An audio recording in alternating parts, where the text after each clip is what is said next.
Now, friends, I know we're in trying times, and so I thought to myself, what can I do? What would be one thing that unifies us all people around the world? What's one thing we have in common that brings us together?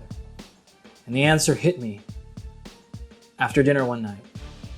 Clearly, it's farting. No one thinks farting isn't funny.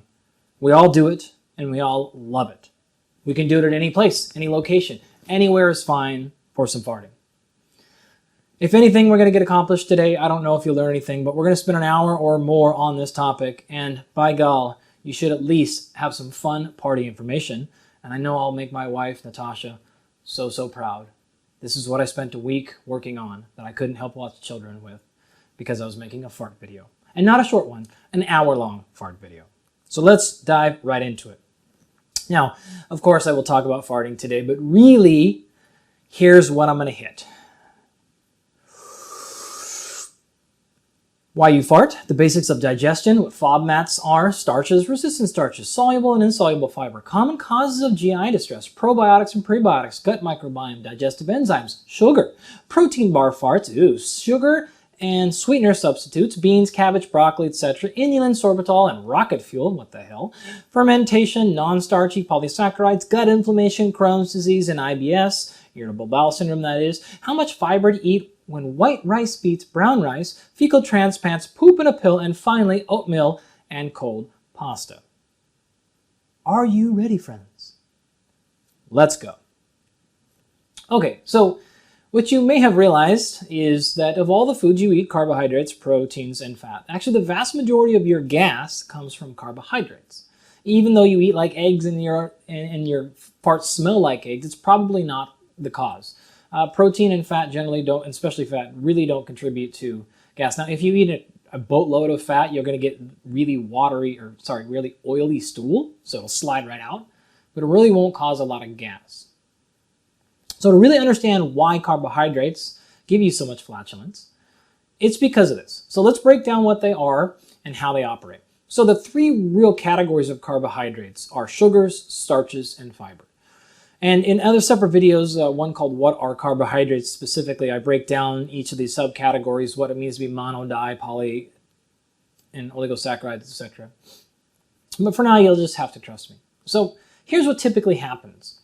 Your human anatomy is your stomach is actually way up here. Even though we grab our stomach and stuff down there, it's actually really high. It's just below our liver. Your stomach feeds into what are called the small intestines, and there's three kind of separate parts of those, but we'll ignore that for now.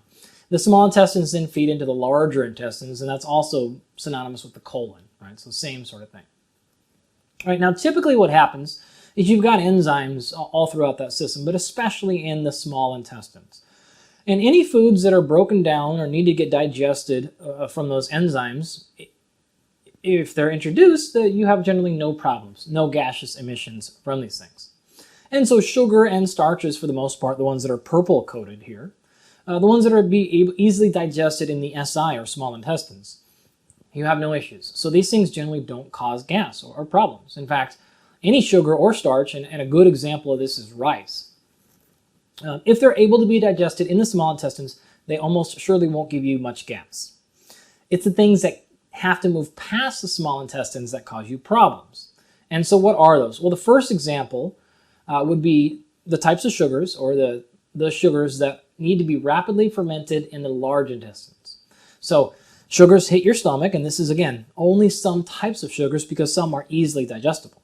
But these ones, they hit your stomach, and they actually need a different enzyme than that little Pac-Man one. So they get there, and the Pac-Man doesn't work on them, and so they continue to go through undigested or non-digested. They get to the large intestines. And now they meet up with a whole bunch of bacteria. And these bacteria do have the enzymes necessary to break down these special types of sugars. And so what they do is they actually go through what's called rapid fermentation. And you know really the gist of what fermentation means, but it's exactly what you think. And so these microbacteria ferment the sugar in that larger intestine. And a classic example of that is what I call agal. So agal is the enzyme responsible or needed to break down raffinose, which we'll cover in a second. It's particularly gnarly and causes a whole bunch of your gaseous problems. We don't have agal in our smaller intestines. So raffinose is really hard to digest there. But by the time we get to our larger intestines, it's on those bacteria and they have it. And there's a ton of these different enzymes. To really cover your bases, you're probably talking a couple of dozen enzymes or more to get all the foods. But I put up agal just because, again, it's really common and raffinose is so gnarly in our system. As a result of any of these bacteria, nonetheless. So anytime there's fermentation happening in the large intestines, it's going to result in kicking out what are called short-chain fatty acids. And I'll talk about what these are later. If you're into ketosis or using different shorter fats, you may have been familiar with short-chain fatty acids. As a byproduct of this fermentation or metabolism, in other words, it's kind of like the bacteria farts, it's gas. And that causes exactly what you think it's going to cause in you. So if you have a bunch of these foods, you're going to have a bunch of this process going on, and you're going to, of course, have a bunch of gas buildup. So these foods that need to be rapidly fermented in larger intestines are put together in an acronym that we call FODMAPs. And I'll explain to you what those are in a second. Okay, now outside of that, some starches, like I said, rice and some other ones, bananas are easily digested in the small intestines. But the subcategory of starches that are not, they actually have to go to the large intestine, and they're generally not rapidly fermented, but they can be slowly fermented. And so they're not FODMAPs, but they are what we call resistant starches. And the name is actually perfect here, right? They're called that because they are starches that are resistant to digestion. So they need different enzymes than the Pac-Man. You get the idea, right? They go to large intestines, and they tend to cause some gaseous disruption. Great example of this are bananas. And we'll get to this later, but you don't want to just go memorizing foods here, because it's not only the foods that can alter what happens to digestion, but it's also the preparation method. So different ways of cooking, slicing, cutting, etc., all can change whether something is a FODMAP or not a FODMAP, or a resistant starch or a normal starch. And a good example of that are bananas. So if you take a really ripe yellow banana, almost surely it'll be, well, the majority of it will be processed perfectly fine in the smaller intestines. So it is starch and sugar, but it's no problem. It's sugar A and starch A in this picture. However, if you were to take a green banana is actually hasn't been fully converted over into fructose and glucose and made into sucrose yet. And so it actually acts like a resistant starch. And so a green banana may give you a bunch of gas, but a yellow banana wouldn't. Okay, great example there, and we'll talk more about resistant starches later. Then there's also just general fiber. So there's other fibers that are fermented, sometimes rapid, sometimes slowly in the large intestines, and those are going to contribute as well. And we'll have a whole section on fiber when we get there. And then our final category of things that could contribute are underneath the fiber category, or what I call NSPs, which are non-starchy polysaccharides. These are like cellulose and pectin and potentially waxes and things like that. And those will actually make their way through the entire digestive system, and you'll basically defecate those out without ever having processed them. So do be careful as you're reading around this topic, because you'll see things like, say, resistant starches are quote-unquote not digested by humans, or we don't have the enzymes to break them down. It's not totally true. What they usually mean by that is we don't have those enzymes in the small intestines. Okay, so be really careful when you read that. They skip that part and you're like, oh, I guess humans can't digest some polysaccharide. Well, no, you just can't digest it in the stomach and small intestines. You got to let the bacteria, which is like another species, do it, but that's still in your body. All right, but then there are some, like I said, the NSPs that are truly just never digested, and they will go all the way through and come out the back end. If you've ever seen a gorilla at a zoo who poops, picks its own food up, and pulls the strings right, like the fibers right back out of it and eats it again, you'll know that this is very much the case. If you've ever seen corn in your poop, all right, things can get through your entire digestive system without being ever broken down. Okay, so let's jump into these FODMAPs first. Okay, now, you can see what the acronym stands for here, but I've thrown the word rapidly in front of it because really what we're talking about are things that are rapidly fermentable, oligo, di, and monosaccharides, as well as polyols, and I'll talk about those in a second. But let's go through them one by one. So the oligosaccharides, which means they have anywhere between 2 to 8 saccharides put together, so mono meaning 1, oligo is 2 to 8, right? Your monosaccharides, glucose, fructose, and galactose, okay? Well, the two most common examples are raffinose and fructans. And within fructans, the most common and most important one you should know is called inulin, not insulin, inulin. Okay, now, so most of the fructans here I'm talking about are actually inulin specific, but you can get fructans from anything on that list you see there.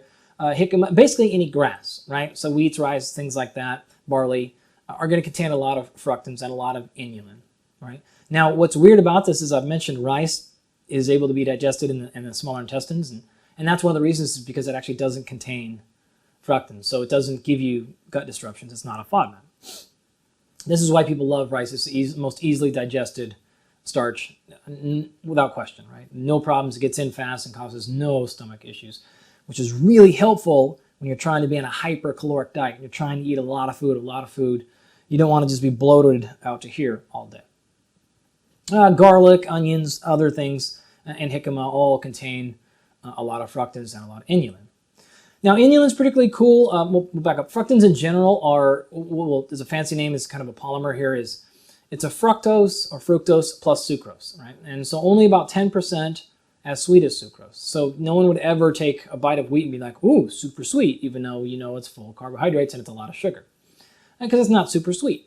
And generally when we find this, especially as a dietary supplement, it's made from chicory root. That's where we're going to make the vast majority of our inulin.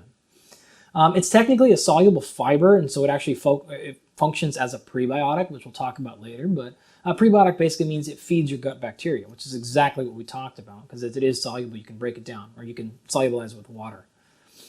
And typically, these fructans are oligosaccharides, but they're anywhere between 1 to 70 fructose units, and so they can be oligosaccharides or polysaccharides.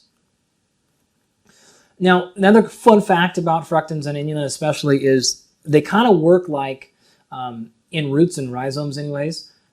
They're used to store the kind of polysaccharide, and so they're almost used as an antifreeze, which is really awesome. So plants have these fructans a lot because they can go back and forth between traditional starch and this inulin function, and when it gets really cold and freezes, if they convert over to fructan or inulin, then they don't actually die and break up. So it's a really cool byproduct. So if you're looking at like foods that have inulin versus foods that have traditional starch, the roots and rhizomes that can't make the starches are going to make the inulin and vice versa. So it's a really cool system they have to kind of use whatever's most effective at the time. Okay, now inulin is also cool. You may have heard of it if you've ever had any work with a nephrologist or had any kidney issues. Because of the way that it actually goes through the kidneys, it's not used and absorbed. They can actually use it as a measure for what's called GFR, or glomerular filtration rate. In other words, it can tell you how your kidneys are functioning, which is really, really awesome, because you're like, how the hell does this FODMAP actually tell me about my kidneys? But that's why. You can look into that more on your own. But it's a pretty cool way to use it. So you'll see it a lot in blood work. But you're like, well, why do they care about my digestion? They don't care about your digestion. They're looking at your kidneys if they measured inulin. Okay, so let's move on. Oh yeah, also, by the way, I kind of mentioned this, but to be clear, inulin is by far the most common fiber added in food. So if you've ever had any like cereal with added fiber or anything like that, a protein bar with added fiber, almost always they're using chicory root and getting inulin from that and putting it in. So in fact, so much so it's almost synonymous. If you have anything with added fiber, just assume it's inulin that they're putting in there. Okay, now on to raffinose. I said this is probably the biggest problem area of all the FODMAPs. It's very, very common. It causes some significant issues. You find it in beans, cabbage, and broccoli. Right? There's no one out here who's confused that you've had this. In fact, that we have an amazing song that I've already taught my not even 2-year-old daughter about beans and it being a magical fruit, right? And so I'll talk a little bit more about that later, but raffinose is a big, big player in this equation. It's actually a base for sucralose a lot of the time, so you can use it manufacturing-wise. Sucralose is table sugar, right? So you can use raffinose to get that as a base and then make it from there. They have to add some sweeter sugar into it because raffinose itself is actually not particularly sweet, even though the fact that it is a trisaccharide. So again, oligo is saccharide is anywhere between like 2 and 10 monosaccharides together. In this particular case, it's tri, so it's 3. It is 1 fructose, 1 glucose, and 1 galactose. So it's pretty cool there. It's the only one I think that has all 3 like that. Other fun stuff about raffinose, it's the second most abundant soluble carbohydrate in nature. behind sucrose, of course. So sucrose is that disaccharide table sugar. It's glucose and fructose together. Really common in nature. Well, so is raffinose. It's everywhere. So you'll find it in everything. But again, as I mentioned, it's not sweet. It's only about as 10% as sweet as sucrose. And that's typically because galactose is not sweet, even though it is the most base sugar out there, right? The monosaccharide. It's not incredibly sweet. And so, again, no one would confuse eating a Brussels sprout or asparagus or beans and being like, this is so sweet, despite the fact that it, you know what I'm saying. Moving on then, the next two categories are very, very short. So disaccharides and monosaccharides, the primary issue, disaccharide causing potential problems is lactose. You know where you get lactose from. Now, if you don't have issues with lactose, like me, then this is not really going to contribute to your problems. If you do, like my wife, then I don't need to explain to you, even if you're not quote-unquote lactose intolerant, if you're just lactose insensitive, this could have problems. And the primary issue with people who are lactose intolerant, they get gassy. And this is why, right? In fact, lactase is that's that enzyme I talked about, right? For whatever reason, Natasha doesn't have much of it in her smaller intestines. I do, so it doesn't digest well there. It goes to her larger intestines, it gets fermented, and boom, she gets gas, right? So a different enzyme than agal, like you need with raffinose, you need a different one for lactose, right? Lactase. Fructose, the same thing. It's fruit, right? So oddly enough, some people get gas from fruit if it has too much fructose in it, high fructose fats, or of course, any candy, sweet product, etc., that is made with high fructose corn syrup could have the same issue, albeit it's much more difficult, right? Straight fructose from fruit is the easy one. So now let's move on to our last category, which are these polyols. Now these are generally what we would call sugar alcohols, or at least sugar alcohols are the most important polyol that we care about in this discussion. And these are the explanation for things like protein bar farts, or even like health bar farts, if you will. And so people think, oh my God, I had all these, if you've ever been to, I know I spent many years going to the Arnold Classic, and you walk around and it's just a smash of people with cut off shirts, and everywhere's giving out free protein shakes and protein bars, and the place smells horrific, right? And we're always like, oh, it's too much protein. Well, it's not. It's probably the sugar alcohols in the protein bars. And these are special because they're not always reported or known as causing, they're the source of calories in food additives, but they're very, very, very common. So like I said, they actually do have calories, but they're under the threshold of what people have to report, and so they're typically listed as 0 calorie on food items. And that's because, like I said, they're not digested well, and so instead of giving you 4 calories per gram, they typically give you somewhere between 2 and 3 calories per gram, and so a quarter to a half of it gets all the way through the digestive system without being broken down. So they're lower in calories that way. And if you give somebody really high concentrations, like 20 grams or more, maybe up to 40 or more, these can be used in laxative. In fact, some of these are used in laxative products, which I'll talk about in a second, right? But you don't necessarily have to worry about these, like as far as something causing real problems in your stomach, if you're eating them in a very moderate amount. So in a protein bar here or there, you're fine. If you eat 12 protein bars a day, you'll start getting close to that 20 grams of actual sugar alcohols. So there's 4 of these primary ones I want to discuss: sorbitol, mannitol, xylitol, and maltitol. But for the most part, well, not for the most part, directly, these things are used as food additives, artificial sweeteners, and sugar substitutes, or combinations of them. And that's the primary thing people associate sugar alcohols with. Now, the thing about them is what makes them a sugar alcohol is they're less sweet than what are called your high-intensity sweeteners. So your aspartame, your saccharin, your sucralose. Typically, again, sugar alcohols are less sweet than sucrose, where if you look at these high-intensity sweeteners, they're anywhere between 200 and 600 times sweeter than sucrose. So do not confuse these sugar alcohols with aspartame or saccharin or sucralose. They're literally hundreds of times less sweet. Okay, so what are they used for and what do we do with them? First one, maltitol over there. It's hydrogenated corn, is where we get it from, is malted. So you actually can take malt, which is your disaccharide, right? And you malt the corn and then you can hydrogenate it and you can get this maltitol. That's why it's called that. Now, maltitol itself is actually pretty sweet. It's about 90% as sweet as sucrose, but not all the way. The next one, mannitol. That's primarily made from seaweed, which again, it's crazy. You're going to take that, extract it out, and get it from there. It's insanely common in nature. In fact, maybe even the most common one of these. It's everywhere. And people use it for fun things like eye medicine and even diuretics. So it's used in a whole bunch of applications. Xylitol, is another one that you're very likely to be familiar with. It's in pumpkins, plums, cauliflower, strawberries, etc., and a bunch of different things like that. And it actually is almost as sweet, basically as sweet as sucrose. And so because of that, it's actually much sweeter than sorbitol and manny. Now, this is one of the reasons why you've heard of it, because it is used a lot, because it is so sweet. It has some other particular fun facts about it, though. It's made from birch trees, and then there's also a plant fiber called xylene, which is where they stole the xylitol name from. But about 50 to 75% of it has to be fermented. And so you can see, wow, super sweet, but if it has to be fermented, and it also has to be metabolized in the liver.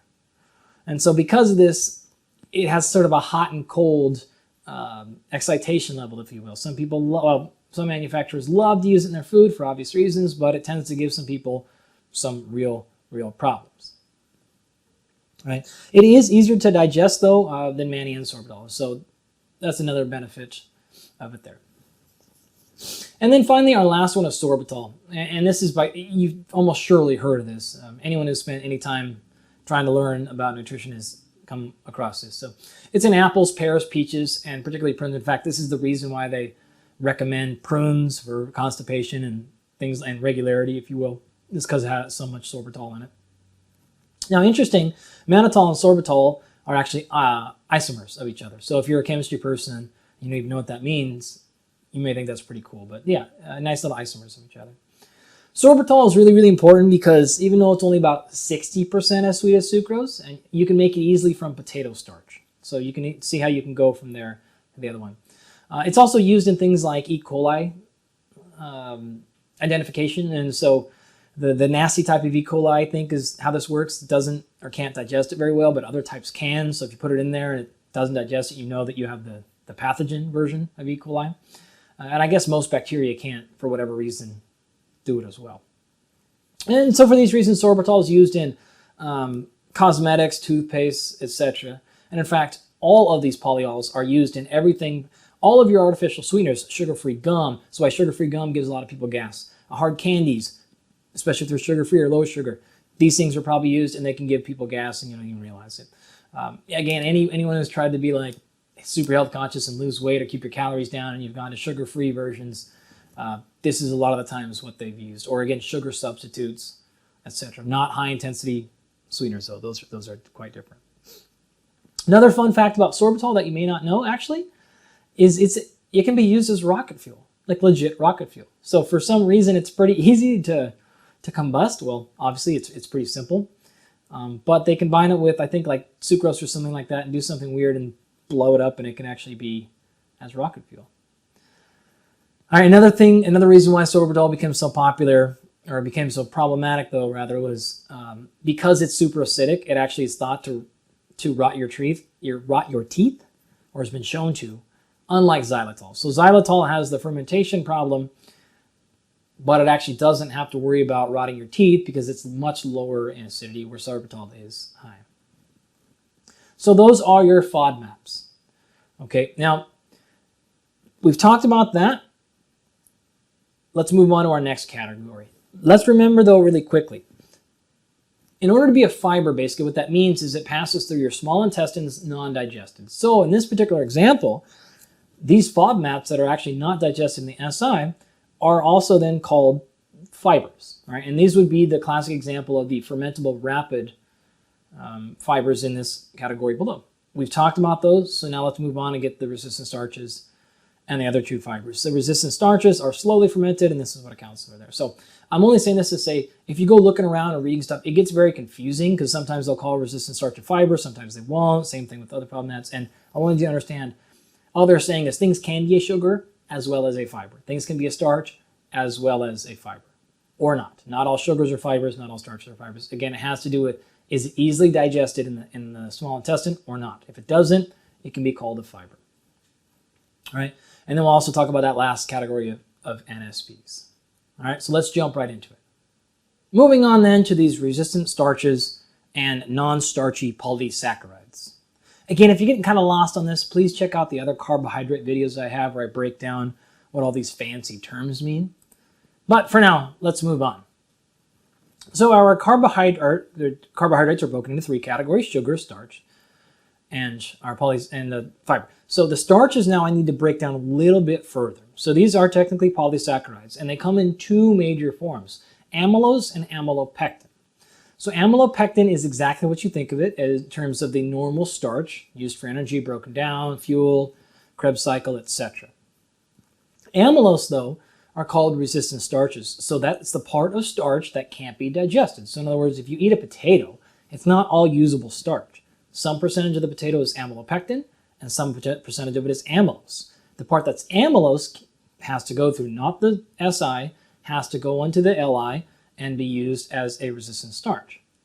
Fiber, then, as I just kind of explained, is then any sugar and starch or non-starchy polysaccharide that are non-digestible in the SI or at all. So that's what it means. So then it would be your rapidly fermented FODMAPs, your slowly fermented resistant starches, and then your never fermented at all. So with your non-starchy polysaccharides, think of things like lettuce. Technically, there's not a lot of sugar in it, but there's almost no calories because it is, even though it's a polysaccharide, there's no real starch. So we call them non-starchy polysaccharides. Kale, etc. Leafy greens are basically this, right?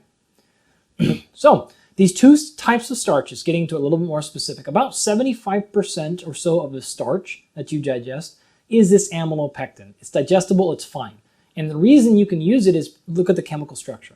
So if you remember, starch is a polysaccharide, meaning it has a whole bunch of glucose stacked together. But you see how it's not nicely packed? It's just like dominoes. And I use this analogy a lot in many of the videos, okay?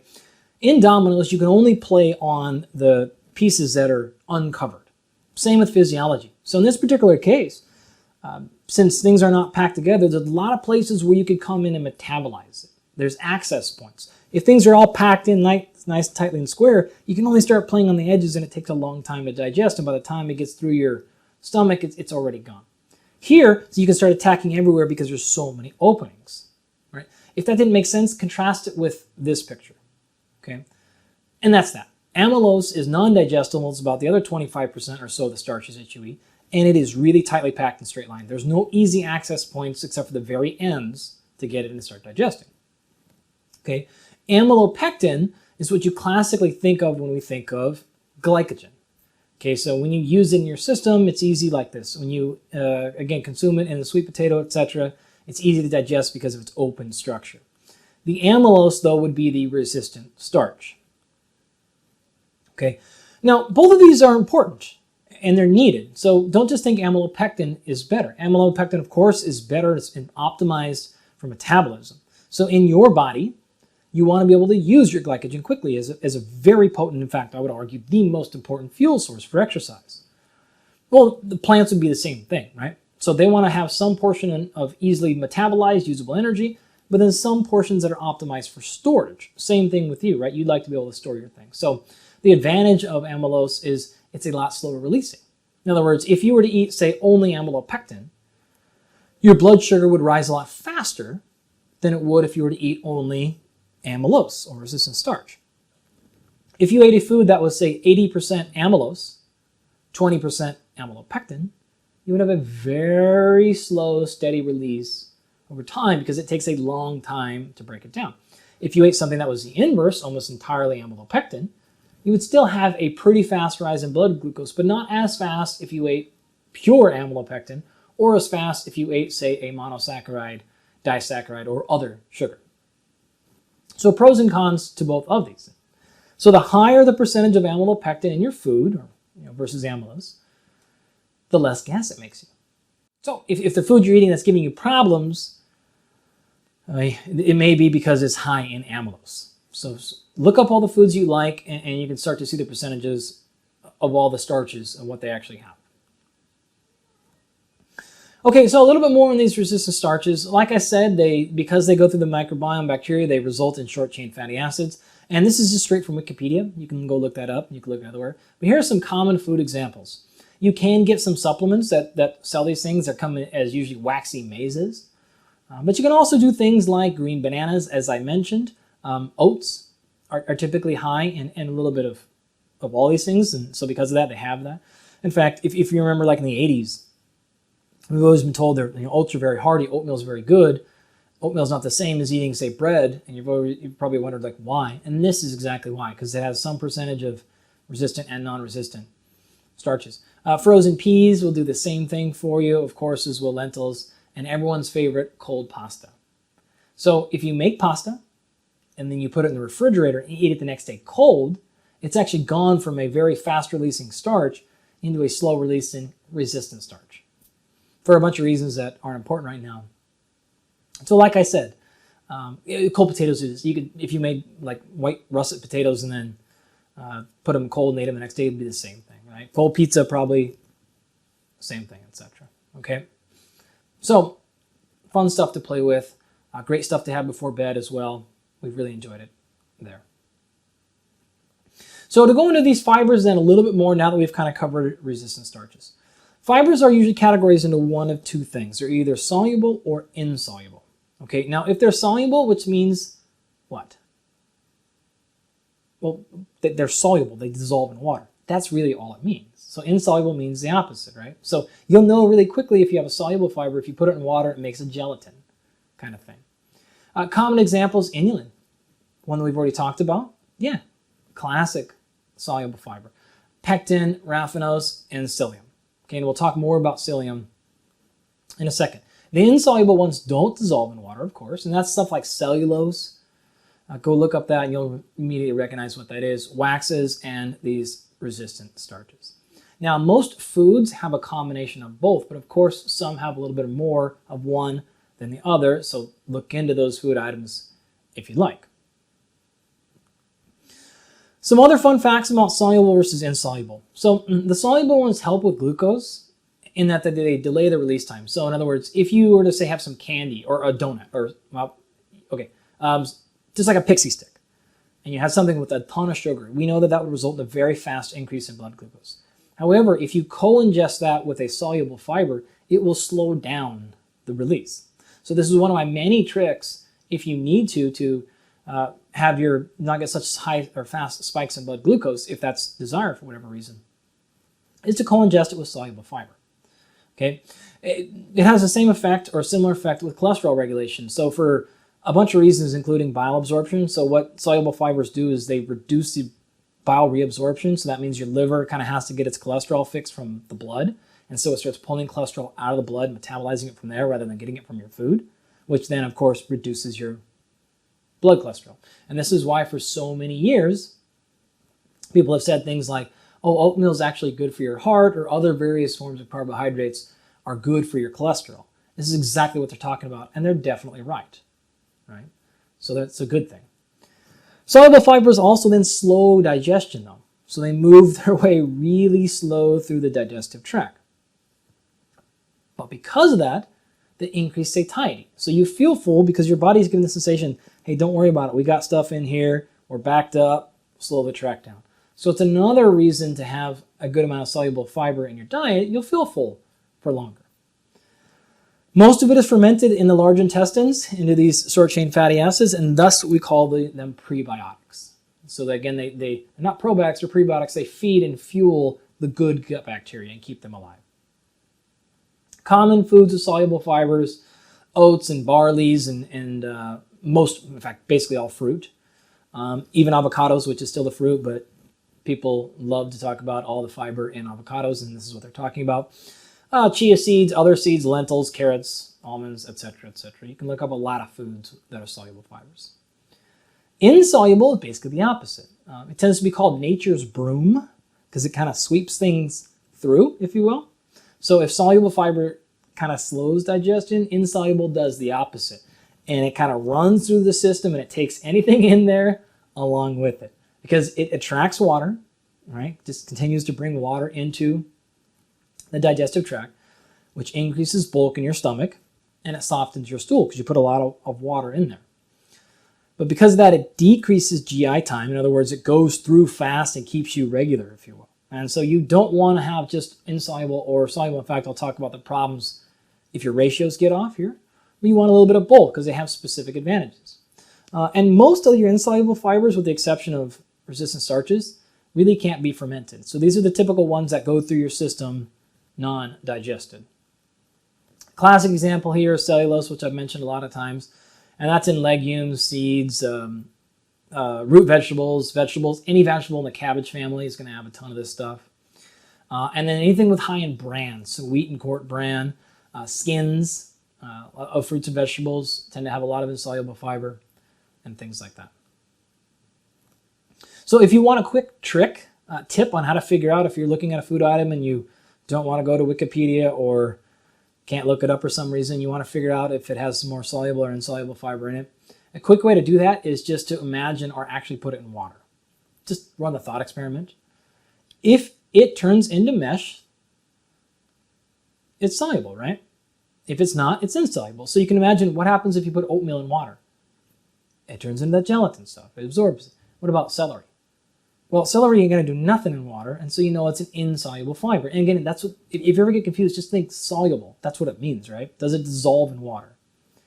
You can imagine putting broccoli in water. It ain't going to do anything. So it's heavy and insoluble. But if you put a banana in water, it's going to mesh up, right? Because it is soluble. So that'll help a little bit. And as I mentioned before, cooking and chewing dramatically alter the functionality of all these carbs and these fibers. And so if you're having an issue with something and you don't want to take it out of your diet or you can't, just change the way you prepare it. Chop it more, blend it, cook it, chew it more. Yeah, weird, no, right? Chew your food. It matters. Shocking, right? So a couple of other things to pay attention to or that you might want to know about fiber is we can categorize them as soluble or insoluble, but we can also categorize them by kind of how they function. And that would mean we would call them either fermentable or bulking or viscous fibers. And so fermentable fibers, things like resistant starch and inulin would go into this category. They feed the bacteria, they do the whole large intestine thing, and they're metabolized into short-chain fatty acids like we've been talking about, right? And this is why inulin was one of those FODMAPs, and we've talked about resistant starch going there. But bulking fibers like psyllium and cellulose absorb water and promote regularity, but they can't be broken down. So psyllium is basically Metamucil, right? That's the thing. If you've ever taken Metamucil to get you going through, that's why. And in fact, it's actually so good because it's a bulking fiber and it's a viscous fiber. So it thickens your feces, it brings water in, and it makes you poop really, really, really quickly. And that's because you can't ferment it, you can't digest it, you can't use any of it for energy. It goes right through. So beta-glucans and pectins, like I've also talked about, thicken feces, they blunt your postprandial sugar responses and lipid absorption, like I just got done talking about. So if you are one who wants to really keep or lower your blood cholesterol levels, or you want to manage someone, say, with type 2 diabetes, really make sure they get a lot of these viscous fibers in, which is basically going to come from a lot of vegetables and a lot of raw ones. And that's going to really help those situations. Inulin-resistant starch, not as much response from those things. All right, everyone, let's finish up all this fart and flatulence talk with some practical applications so you can understand what to do just a little bit. So you may be thinking to yourself, okay, I got it. FODMAPs, resistant starches, and fibers all make me fart a bunch, therefore I should eliminate them from my diet, or at least significantly reduce them. Not so fast. Look, a couple of reasons you don't want to do this. Number one, everybody knows really potent and rancid gas is an aphrodisiac in some countries. So just throwing that out there. May ruin your sex life. Anyways, more importantly, these are actually generally considered to be good things for you for a couple of reasons. Number one, it keeps your colon healthy. In fact, it looks like right now, arguably the number one predictor of colon cancer is fiber intake. So people that eat and consume a lot of fiber, particularly the ones that move quickly through there, keep the colon healthy and they keep it from getting cancer. So you really want to have a lot of this, or at least sufficient amounts of this in your diet. Number two, it keeps these good, quote unquote, gut bacteria alive and healthy. More recent studies are actually showing a pretty good amount of health benefits coming from those short chain fatty acids in other parts of your body. Now we have a ton to learn about that, and so I'm just going to keep it kind of soft on here for now. It also limits the impact of blood sugar, slow release, sort of we talked about, obvious one. And then number five here, people often confuse and use this as ammunition to sell low carbohydrate or FODMAP diets under the guile that these things actually then cause inflammation, Crohn's disease, irritable bowel syndrome, or a whole host of things. And so let me be clear. There is no strong scientific evidence at all that these foods cause those problems. Look at the logic. Man, I have IBS, I have gut upsets, I have constant farting. I take out FODMAPs. Farting goes away, stomach gets better. Therefore, those foods cause those problems. No, not necessarily. Those things, when you remove them, remove the symptom, right? But something else is causing that. And so you really want to be careful of making claims, and I've seen this a ton, that these things cause inflammation. Oh, gluten causes inflammation. No, probably not. Not in most people, right? Wheat causes inflammation in the gut. No, they don't. Okay, this is very, very different from what's actually happening. So don't confuse relieving the symptom with the actual cause of that. So if you are having gut problems, you should maybe try to remove these. If it goes away, that gives you evidence. Now you need to go figure out why your stomach isn't digesting, say, fructose like it should be. And then explore whether or not that's a fixable problem or not. I'll give you a hint, so it's coming. Most of the time it is. Sometimes it's not, though. Okay, but don't confuse these and let people sell you on things. Therefore, if fiber causes you to fart, you shouldn't eat fiber. That's complete and utter nonsense.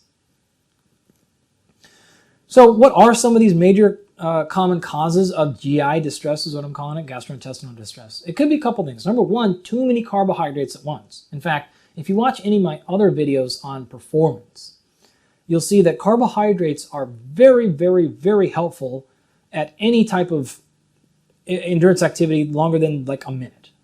Okay, and in fact, the research shows that performance is going to go up significantly. And the amount that we typically recommend is something like 60 to 80 grams of carbohydrate per hour. And you typically want to split that up into dosages. So you have about 15 grams every 15 or 20 minutes or so. So you do that 3 or 4 times and you're there. However, the major downside of carbohydrate during performance is it causes a lot of people to go sprinting towards the porta potty in the middle of a marathon, and they shit their brains out, and it's awful. Or they just bubbly guts, farting. I know that several people during like ultra marathons that I've worked with, one girl, Nicole, in Badwater Classic was just like, I can't have any more carbohydrates, my guts is blowing up. And that's a very legitimate phenomenon. And they don't have gut microbiome issues. It's just the fact that they have a huge bolus of carbohydrates. And so that number tends to be anywhere between, like, honestly, even as low as 60 or 70, up to like 120 in terms of how much it takes to disrupt somebody's gut. And so that could be it. You may just not be able to give them as many carbohydrates at once. And so typically I like to stay below 100 grams per hour unless I know that they don't have any issues with that. And you just need to be careful of what types of carbohydrates you're giving them. Another major cause is any of these fibers or any of these foods we just talked about. It's just that you went up too quickly in them. So let's just make this a number. Say you were eating 50 of these total, and all of a sudden you went to 150. It's not the fact that 150 is bad for you. It's the fact that you tripled your intake of these things and you didn't give your body time to digest. So a classic example of this is if you eat a lot of beans frequently, beans don't give you very much gas. However, if you never eat beans and you eat a giant burrito with black beans and kidney beans in it, you're definitely going to fart your face out, right? Yes, that's a phrase. It's a scientific term, farting your face out. So again, it's not the fact that the beans are bad for you. It's the fact that you took something that you did not have the digestive enzymes for or the microbiome to handle, and it blew you up a little bit. So if you want to be able to eat more of these foods for whatever reason, just slowly increase their amounts over time. Please, friends, if you're giving somebody else a diet, if you're giving it to them, pay attention to this. I promise you, you will get immediate feedback on this one if you're like, ooh, I went from never being on a diet or not being on a diet in the last 4 months. I followed this to the T. and I am bloated and gassy and feel awful all day. That's your fault. You got to look at their diet and go, okay, they're used to having 7 grams of fiber a day, and now I'm going to give them 40. What do you expect is going to happen? Right? They're either going to not poop for 3 days or poop every 3 minutes, or their stomach's going to be distended out to here. Right? They're going to look like, well, whatever. They're going to look terrible. So just pay attention to that. Okay, you can get them to 40 if that's the number you want. Just go slowly. And then number 3 here, they could have some innate sensitivity or allergy. And so there are tests you can get, ALCAT tests that, honestly, they're terrible. Food sensitivity and allergy tests, it's a really shoddy science at this point. I have used it before with some really good success. But if you get these things and they come back and say, hey, you're highly, highly, severely sensitive to blah, blah, blah, blah, blah, moderately sensitive to this and lowly, just interpret that with extreme caution, right? The science is very poor in these areas, extremely poor. So it could be useful, but be careful. But it is true. Examples already given you, lactose, things like that, right? Gluten or not gluten, right? We've had issues with athletes with this before where they thought they were sensitive to gluten because of stomach issues.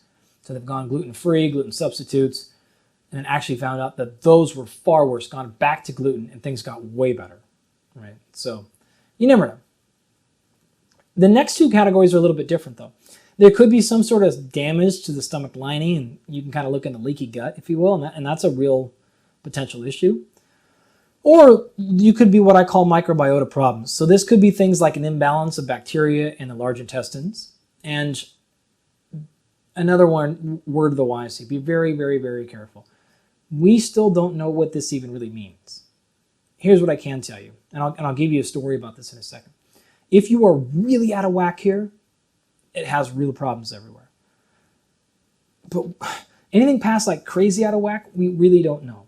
So we're learning, give us 10 years, give us at least 5 years. But right now the science on what it means to have good or what the healthy ones are, what your ratio should be, nobody really knows what they're doing here. We're really just guessing outside of some extreme problems.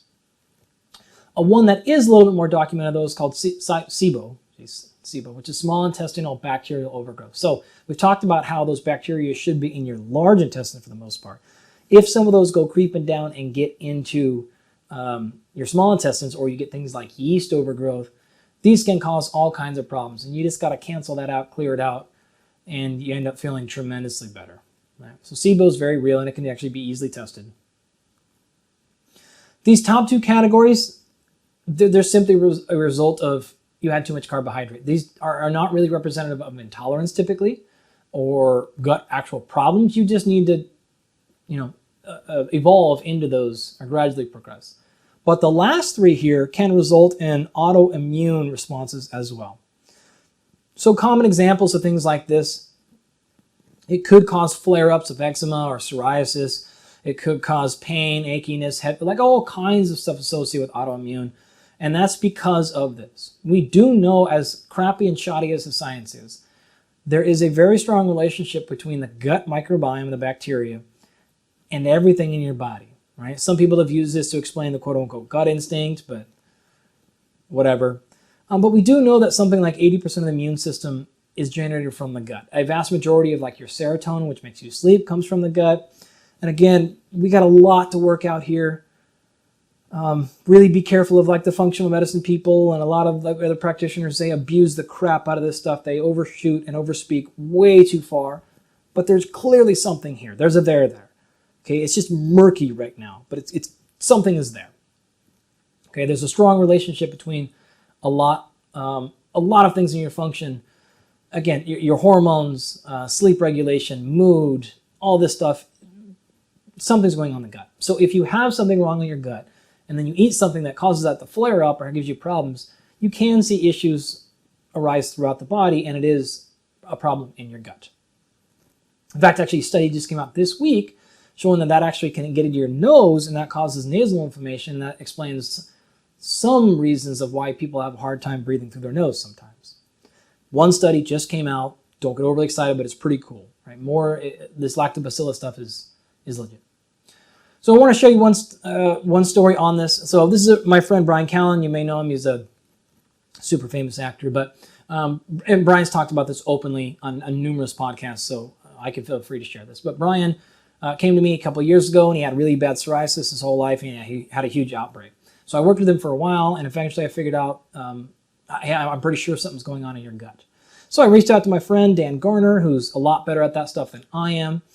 Dan called in some gut microbiome testing. We got it back. We figured out he actually did have some bacterial overgrowth and some real disruptions going on there.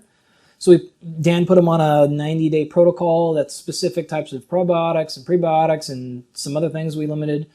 Because of this, his testosterone was down. We got all that stuff fixed. Sleep got better. Psoriasis went away. And he talked about this openly. It's been a couple of years now, and it hasn't come back. So psoriasis is not one of the things you can cure because it is autoimmune. But as long as you keep it in check, it has stayed away. And it was massive. I mean, if you're a fan of his, he talked about it a lot prior to getting to me. He was complaining about it a ton on his podcasts and shows and stuff, and they were making fun of him constantly, and it bothered him for a long time. And he did a lot of crazy stuff with nightshades and all this like super popular, if you Google around stuff. But he finally came to me, and I'm like, no, instead of covering the symptom here, like let's go after the cause. That was a clear case of the cause. Now, one thing I'll pause on this one. Everyone thinks every time they have a problem, they have a gut microbiome issue. This was one case when it was true. I would honestly say 95% of the people have come to me with that. It was not. Their gut microbiome was just fine, as we know now. So, but he had a whole bunch of symptoms, and we went through a lot of stuff. Again, we worked for several months on things before I could triage and diagnose. I do think you have. And I brought it up, actually. It wasn't him. So anyways, Brian looks fantastic. Tell him how sexy and pretty he looks now with his clear skin. So anyways, the gut microbiome is a really cool place. We got a couple of studies going on right now with the gut microbiome that are pretty badass. So you can look into this stuff, but I want to show you a couple of things. Like fecal transplants are actually a legitimate thing. So there is some evidence where you can take, say, the poop from somebody else, get it cut out of their stomach, put it into your stomach, and people see some pretty impressive improvements in things like obesity and health. And again, most of this is overblown, but there is some very legitimate science behind some of these things. And you can also do stuff like this, where there's this one clinical trial that Boston Children's Hospital did where you can get poop in a pill, if you will, and take it and ingest it that way. And really what they're doing is they're trying to fix this gut microbiome. It's a very, very popular and hot topic in physiology and research. In fact, a couple of my friends, Jimmy Bagley and Greg Grosicki have done this a lot, and they've shown that the gut microbiome is actually related to your VO2 max. They've also shown that it changes acutely, so they did a really cool study with a world-class ultramarathon runner and showed a dramatic change in the gut microbiome at the end of the ultramarathon. There's some initial evidence that all types of exercise can alter your microbiome. Endurance exercise, we were doing a trial, like I said, now on strength training, whether or not that does it. We, of course, know food consumption, fiber intake, all this stuff alters it. So we are really swimming in the dark with the gut microbiome, but there's something cool here. We just really don't know what we're doing is really what I want to get at. So to give you some very final thoughts and specific recommendations, let's go. So most people are going to generally recommend that you consume somewhere in the neighborhood of 14 to 16 grams of fiber per day per 1,000 calories you ingest. So if you eat 2,000 calories a day, 30, 32, 35 grams of fiber per day are fantastic. If you look at your dietary recall on MyFitnessPal or something, you're at 40 or 50, you probably don't feel so great. If you're at 6, again, you are probably pooping every third or fourth day. It's not a good thing. You should be going at least once per day, depending where you're at. If you have too much fiber, this could cause diarrhea, could cause bloating and gas, but it's really good for your colon health and satiety. On the other end of the spectrum, if you don't have enough fiber, you could also be constipated, could be bloating and gassy, but you increase nutrient extraction. And so I'll give you an example of this in a second, but it highlights one of my favorite topics called hormesis. I would point you to Mike Ruscio. He's talked about this ad nauseum in a bunch of different areas, but you don't want to have too much of something in your body. You don't want to have too little of it. Finding where you are on that curve is really, really important. So say you're an example of when you're cutting weight or you're trying to lose weight, you're calorically restricted. One advantage of having higher fiber that makes you feel full is you aren't as hungry anymore. And so you can keep the same exact calorie count, go up in the fiber that makes you feel full, soluble, right? And you're like, wow, my hunger pangs aren't nearly as bad. So that's a little help. So just by looking at their food, you may switch out one food item for another food item.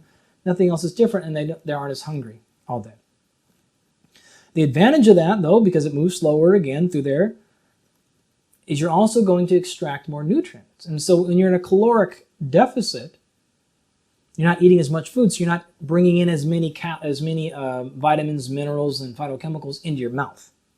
But if you slow down the transit time, in other words, keep it in your stomach longer, that gives you a longer time frame to pull the nutrients that you do consume out of it.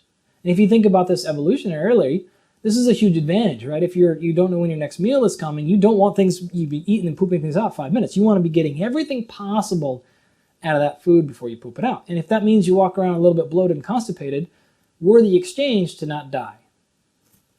On the other end of the spectrum, if you're eating too much, then it's going to fly out really, really, really quickly.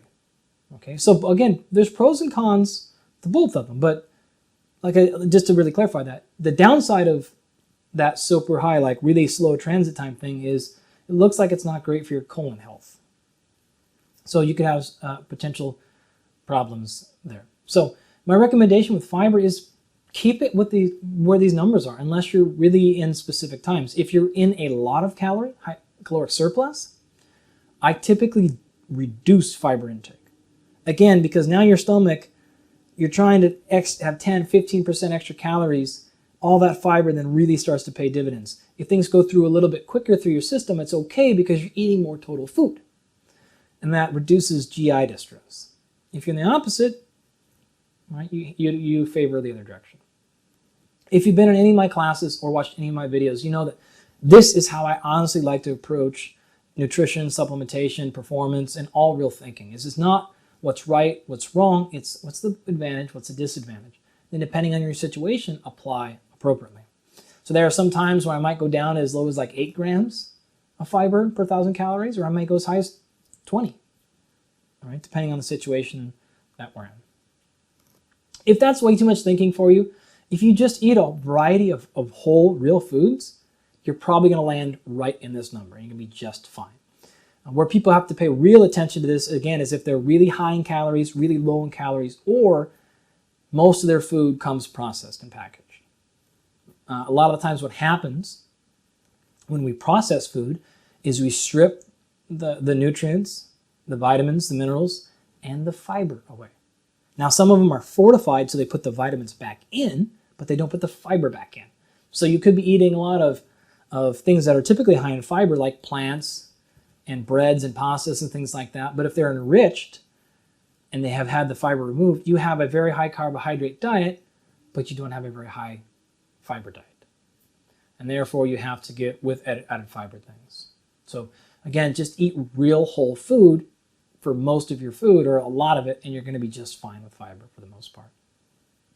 Okay, let's put you to the test here. Some active learning. I'm going to give you a couple of examples of someone eating a healthy diet, quote unquote, having problems, and then somebody eating an unhealthy diet and having problems. And I want to see if you can figure out what's actually going on. So here's our case of our broccoli. So in other words, imagine somebody comes in and says, okay, that's right, that's it, I'm turning my life around. I'm having a healthy diet. And they go from eating pizza and stuff all day to really high quality whole foods like I'm recommending. They eat a lot of vegetables. They get pounded on the asparagus and the broccoli and cabbage and collard greens and just everything. Well, what would be the symptom that they would come to you with? What would they say to you where you go, oh, I know what's happening? What would they feel? Would they feel diarrhea? Would they feel bloating? Would they feel gas? Would they be constipated? What would it be? What would you do about it? What's their problem? What do they have too much of? That's right. It's the insoluble fiber, right? So in this particular case, you might want to say, hey, look, you're eating too much broccoli. You don't need a pound, you don't need a kilogram of broccoli a day. Let's reduce insoluble fiber, or fiber in total, or reduce insoluble and add in more soluble fiber, right? And so you may be hurting your own gut and causing you all kinds of problems and pain and discomfort because you're trying to eat, quote unquote, too healthy.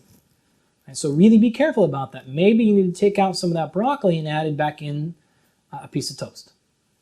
And you may feel a little bit better. So what was the answer then? Their actual complaint would be they probably feel super bloated.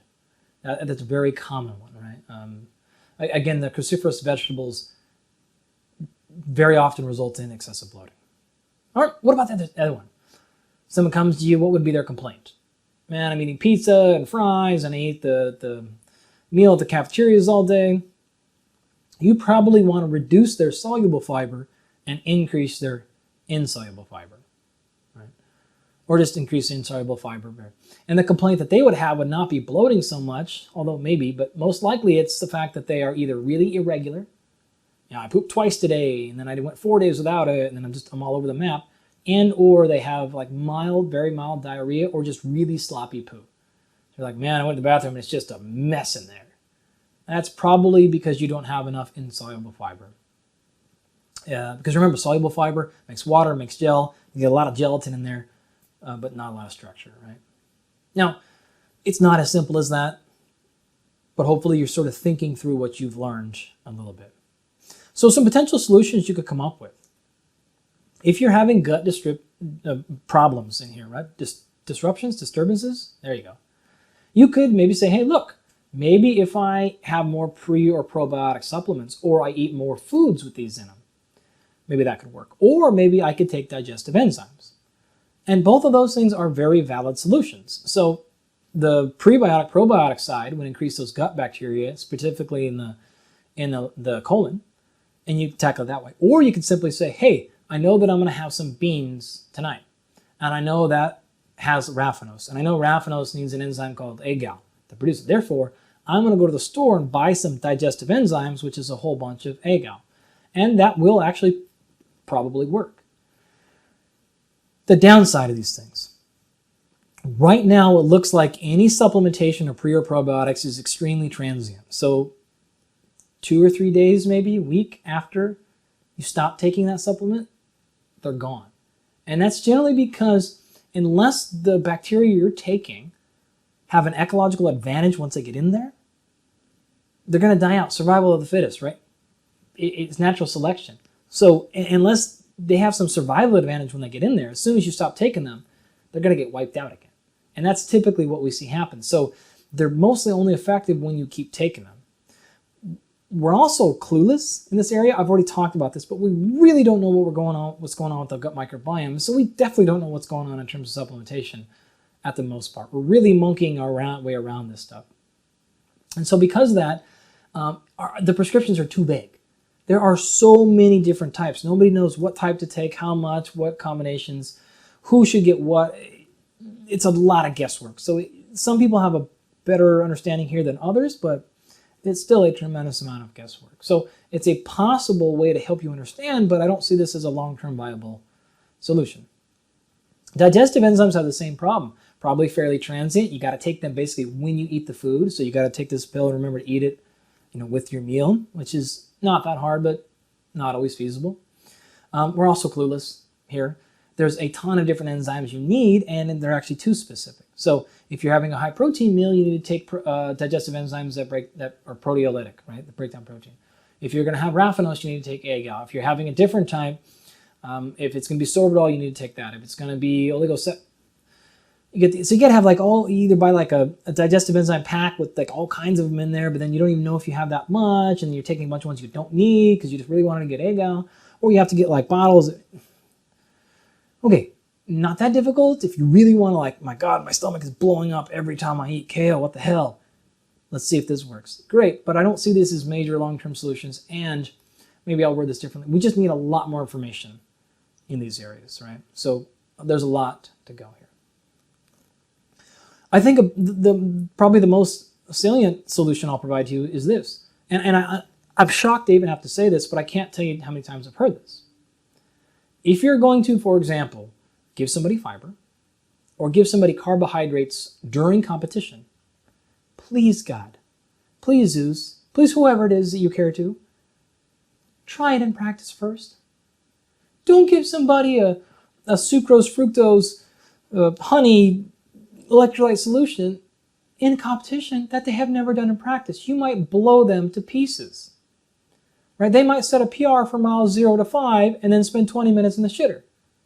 don't do things with their stomach that you know have potential digestive issues that they've never tried. I always go to practice. I always go to sparring. I always go to these things. Try the cocktail that I think we want to use in the competition or right before or whatever. We try it multiple times. I have them drink them in practice. We do it a ton so that I can figure out what their gut can handle. Do not do this stuff without trying it first. It sounds ridiculous that I have to say it, but I have to. It's super common, right? So practice your pre or mid fueling strategy before your competitions. This will help a tremendous amount. And then lastly here, I've alluded to this, but use the concept of hormesis, and I've got a 5-minute video on that if you want to go look that up. But, for example, which is better for you, brown rice or white rice? Well, the answer is, you're paying attention, it depends. So typically what happens, as I've said, with processed food, that means the bran or the fiber on the outside of the coating of the wheat, for example, has been removed. And they put the B vitamins and iron back in, but not the fiber. So this would be maybe, say, a processed white rice. The brown one has the outside. Post-exercise or post-competition, I might actually use the processed version. Why? Because I don't want the fiber. Why? Because it slows down how quickly it gets in the bloodstream. If I want to maximize rehydration, I want to maximize glycogen resynthesis, I want to go with the faster releasing glucose. And so post-exercise, I'll go white rice. At night, before, off days, whatever, I might go brown rice because I know it releases slower, so I won't get a glucose spike. And so, again, I can't emphasize enough, folks, pros and cons. It's not about better or worse. It's not about, well, brown rice is better because it's healthier. Not for an athlete. Let's use what we understand about physiology, biochemistry, nutritional sciences to our advantage. Don't give your athletes a huge amount of fiber immediately post-exercise if you need to maximize recovery. If you've got 4 days before they're competing again, it probably doesn't matter. But if you're leaving and going to another practice, or you've got 2 more practices the next day, which I almost always deal with the athletes I work with, you really need to pay attention to when you're giving them fiber and when you're not. You want them to feel full, or do you want them to feel hungry so that they'll actually get enough food in? What do you want? Okay, so that's it. Hopefully you learned a lot about why you fart so much. Maybe I'll make another video sometime, probably not though, on why your farts smell and they're so stinky or they're not. This was a lot of work. This took me a lot longer than I was anticipating it. So hopefully this made you smile quite a bit. You can send this to your friends and family, and let's make this thing go viral. I want the whole world to know why you fart so much and what you can do about it if you have that. Because, like I said, everybody loves a good fart, but it has to be at the right time and the right place. No one wants to be farting when they don't want to fart, and no one wants to be in a place where they could let one out and they just can't. I don't know why that would ever happen. But hopefully you're appreciating all the effort I put in these things. And if you are, you know how to repay me. All right? So go out there, have fun, tell your friends this at your next party, and feel smart.